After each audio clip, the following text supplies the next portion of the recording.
Hey guys, so I figured I'd make the update for the last day of NEPXC, even though camp is over, because we had some good footage and stuff that I think people would want to see. So we the last day of camp is always the Jason Olbrich challenge run, and the purpose of the challenge run is just to sort of have fun, but also to challenge yourself and run further and than you ever have before. Maybe if you've never run 10 miles, or just push yourself and set a goal. I think most of the kids ended up doing the entire 10. Those that weren't coming in with a previous injury or something like that. And it was a really good time. We actually have some footage. One of the campers got some footage, and I also got some footage at the finish. So here that is. Unbelievably wow. Yeah, Matt. Nice job. Really amazing. Good go, man. Good job. Good job, guys. Nice job. Good job, Will. Oh, I missed you.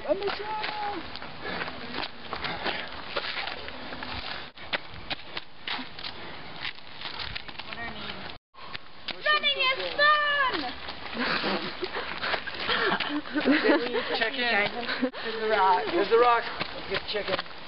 Number one girl right here. Nice job. Nice job. You guys are Canada. That's the rock. Will you get before him? Nice job, guys. That's right. That's right. Halfway done. Halfway done. We gotta check in. I've got you. Now you have to. Let's go, Mikey. Let's go, Mikey. Right at the dirt. Yeah, dude. No. That's like 60-30 some. If it'd go full time. I would have been 60. Go, there we go. Very happy.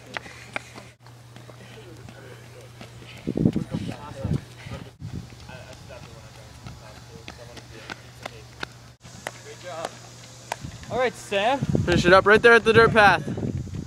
Right at the dirt path. That squirrel was freaking hilarious, though. That's like something I wish. And girl. Ready this crack, guys. You're done. Right there. No, I'm counselor. Yeah. Let's go. Finish it up. Here we go. Nice job. Go, girls. Come on. This is it. Yeah, Christina. Yeah.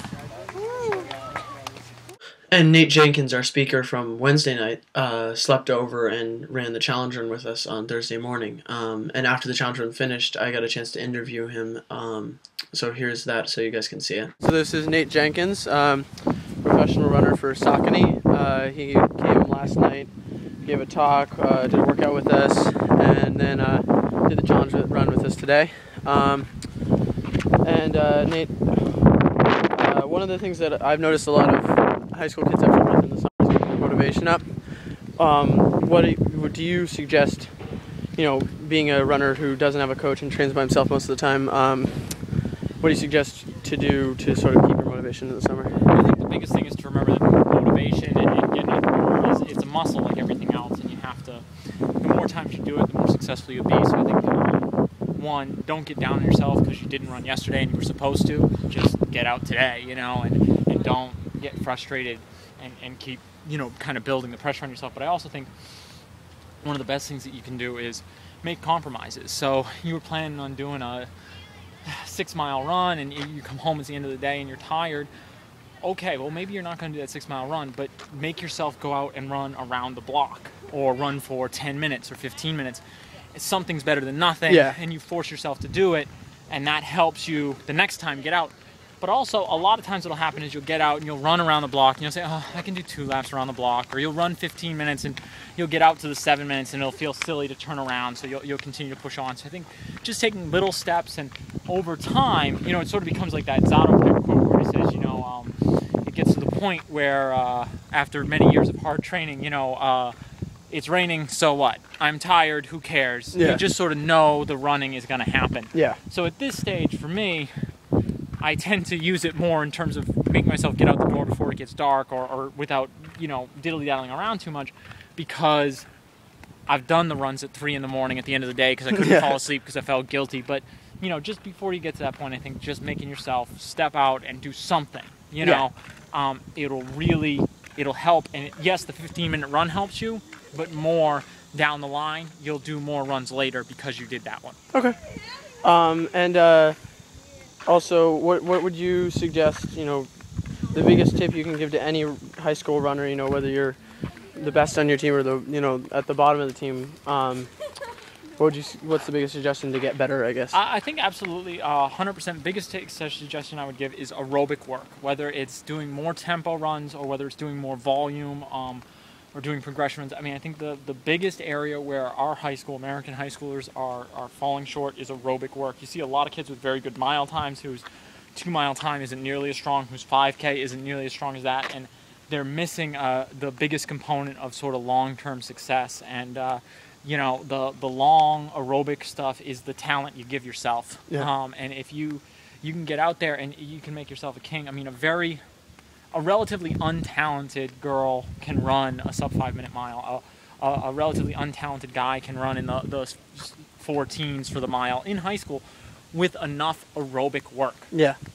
And so you can really, those are the kind of times that, you might not win Foot Lockers or anything, but you can certainly do very, very well just by becoming aerobically fit. I'm an example of a professional who's done very, very well, who doesn't have a whole lot of talent and who isn't really all that good, but just being aerobically strong enough to perform at a decent level. And certainly at the high school and college level, you can be even more successful just because the level of competition is such that it opens the door for that. So that would be my biggest advice, is that if you want to get better, if you want to get really good, invest some time, give yourself, don't look at stuff in terms of 3 months, look at stuff in terms of a year, 2 years, and volume and aerobic quality, and you really do well. Well, thank you. Thank you. So then after lunch, there was like the last meeting time of the groups together. So the groups got together and took group pictures with their counselors, and then voted for the group, the male and female camper of the week, and then they also wrote out their goal cards. So then after that, we had our afternoon session, and the afternoon session on the last day is always a ultimate frisbee tournament. So we ended up dividing the teams. We took 4 people from group 1 and 4 people from group 8 and put them together and made 2 teams that way, and then divided the others. So 2 and 7 grouped up and 3 and 6 grouped up. And we played a tournament that way. We played and then the winning team ended up playing, which was a part of group 3 and part of group 6, I think. And that team ended up playing the counselors, and they won 2-1. And it was a lot of fun. Everyone really enjoyed it. And then after that, everyone's packed up, freshened up, headed off to dinner. The group campers of the week and the overall campers of the week took pictures with their counselors, and then people said goodbye at dinner, took some pictures, checked out, and yeah, that was pretty much camp. It was a really great year. I know I enjoyed it. It was neat being a counselor instead of a camper. But I'm looking forward to next year. I hope I see a lot of the same kids again. It's going to be fun. So yeah, see you guys again next year.